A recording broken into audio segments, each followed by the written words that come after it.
Hi, a film that I've been interested in seeing for a while that I finally caught up with the other day is Bird on a Wire, John Badham's action comedy from 1990. It stars Mel Gibson as a man who works as a garage mechanic in Detroit, but has some kind of mysterious background. And one day, a woman on a business trip to the city stops by for petrol. They appear to recognize each other.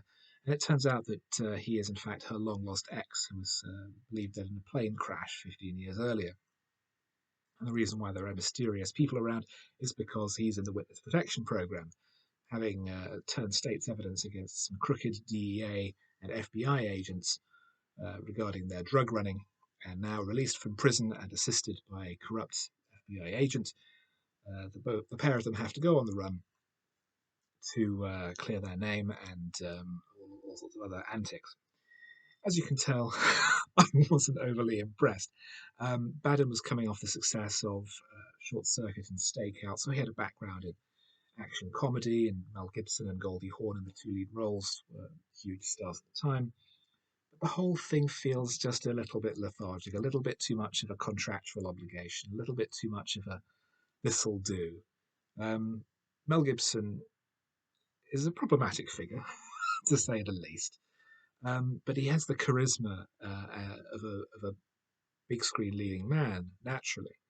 The problem is that the humorous elements that his character keeps injecting into the story are things that I think are very much Mel Gibson jokes. He's famous for his very low grade sense of humor. Um, and his character's vulnerability is demonstrated in a scene where he gets shot in the arse. There are allusions to the Three Stooges, the kind of lazy, childish, lavatorial humour that idiots find somehow sophisticated.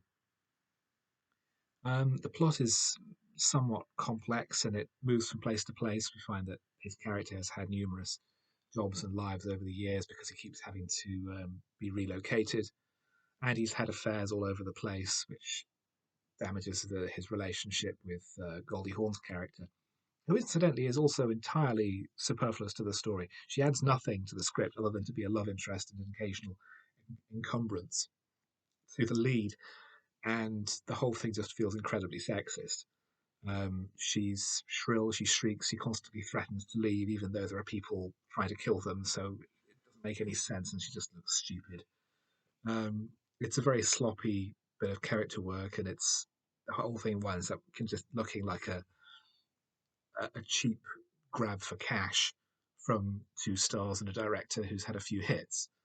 It is not a film I would recommend.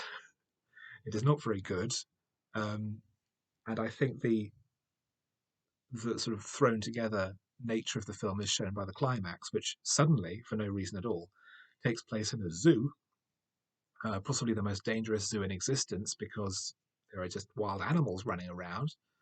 One of the villains is eaten by a lion, the other one is thrown into a pit of piranhas.